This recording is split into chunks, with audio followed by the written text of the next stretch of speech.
Good morning, America. My name is Danny. I'm a 49-year-old American. This is my show, Danny's Pits. Not for children. It's for the age of 18. Not for you. Not for you. Not for you. Topic of today's pit will be my hot topic buttons. It would appear that some people think that I have maybe two personas, a gentle Christian side and like a not so gentle Christian side. Uh, yeah, don't we all? Even though I've been at it for a few years, I'm still relatively new in my Christian walk, so I'm in no way an expert on that. I don't have it all figured out yet, and some things get me very much in the flesh. In the flesh meaning not thinking God centered, but me centered. Here on earth, and not thinking of the bigger picture. So the reason I'm making this pit is to clear that up. I was on a thread, and I don't know why I do this to myself sometimes, but I was on a thread and there was a person there. I'm not sure if they were playing devil's advocate or if they really believe this stuff or what, but I thought I'd let this out of the bag, and you can use it against me if you want, or you can just listen to it. It's all up to you. Anyway, my first one, the hottest button, is the casual mentioning and use of drinking. Now, a lot of you are going to say, "Oh, here's a typical recovering alcoholic trying to run around and knock drinks out of everybody's hands." No, you can, you can do whatever you want to do. My dad is in his 70s and still enjoys a cold one, and he's in no way an alcoholic. So I'm not saying that.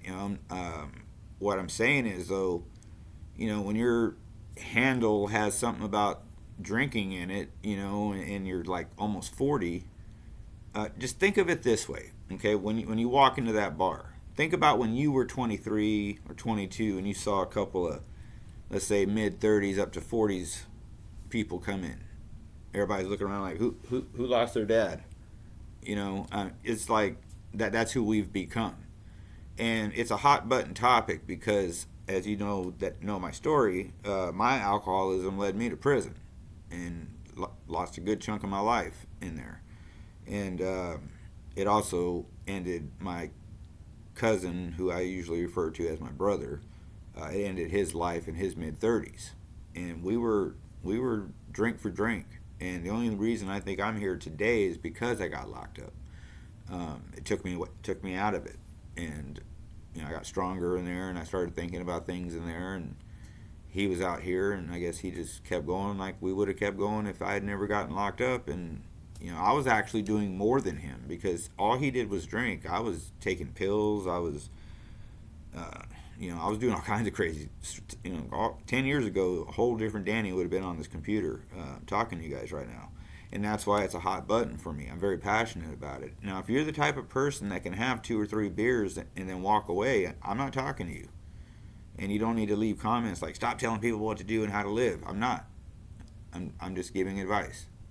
Best decision I ever made was not drinking, or to quit drinking. I'm going on 6 years in July.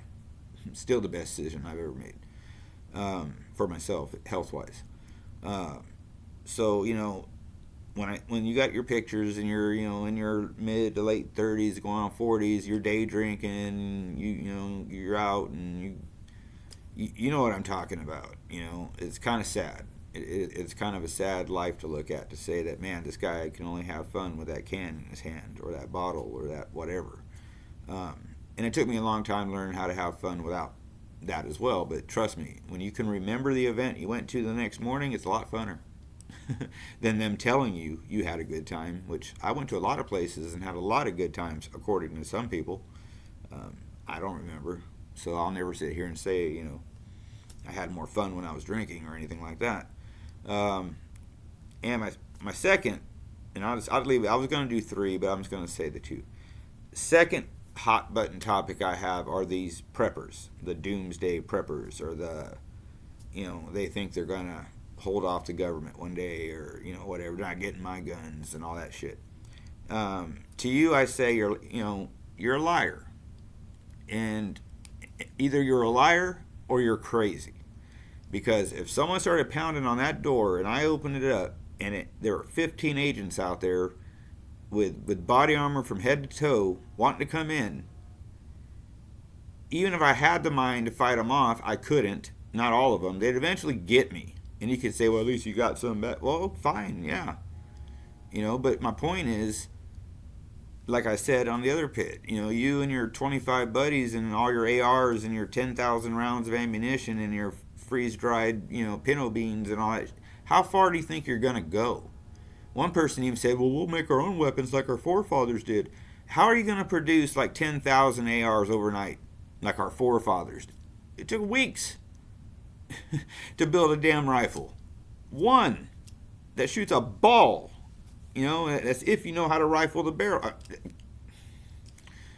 You guys, it's hot button because it's like you guys. It makes you guys look so stupid. You got to fight with the biggest muscle God gave us.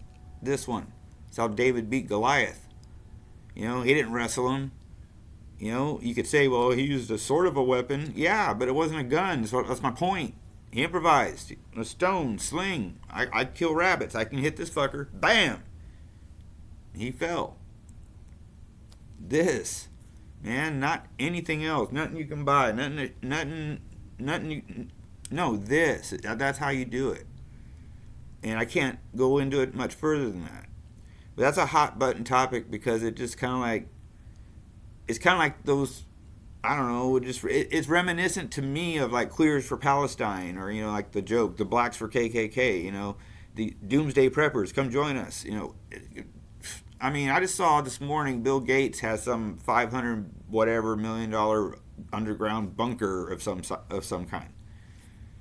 Okay, let me just say with the time I got left, there was a time in history where the most wanted man in the world was in a compound with cameras and security and everything. We sent 2 SEAL teams and 2 helicopters to this compound. One of the fucking helicopters crashed on the roof of the building. They were still able to get in, wipe everybody out, hit the target, grab him, grab intel, blow up the other helicopter, and take off without one U.S. casualty. And they did it within 15 minutes. The world's most wanted man. And like I said, they even accidentally crashed one of their copters on the roof. And they're so good, they crashed that quiet. And you're going to hold them off in your bunker? Just think about that, okay? Osama bin Laden was just about as protected as you could get, and they got him. And they even messed up a little bit and still got his ass. And still got out. Think about that. Put your energy into something else. Don't put your money into buying guns and bullets and reloaders. And put your money in gold. Put your money in silver. Put your money in stuff that you can actually use. There's a good psychological lesson in like books like The Game of Thrones, where Tyrion always says the imp, what do you want? Whenever he's confronted with something, he comes up with that. What do you want? Because he knows if he can deliver what you want, you'll do what he says. So anyway, take all of that with a grain of salt. It's all in my opinion. So I'll wrap it up now and say thanks for tuning in. Stay vigilant, America. Keep looking forward, but once in a while look behind you. You have to stand for something or you'll fall for anything. And if these are too harsh for somebody, I hope I don't lose anybody, but this is the way it is. It's the way I feel and the way I think about it. And no one's going to change my mind. I'm too old for that. So anyways, God bless each and every one of you, man. Stay safe. It's going to get dangerous out there here pretty quick, but keep the faith. Stay strong. They're trying to shake our faith with things, this Miami alien thing, things like that. Hold strong. And God bless these wonderful and beautiful United States of America. We're lucky as hell to be living in, even in these times, because it's going to get better. It's going to get better. As soon as all this stuff blows up, it's going to get better. So until that time, stay tuned. And like I said, hope I didn't lose anybody, but I had to be me. So until next time, stay tuned, and I'll be back. Oh, don't forget to like, subscribe, and share, please. Thank you.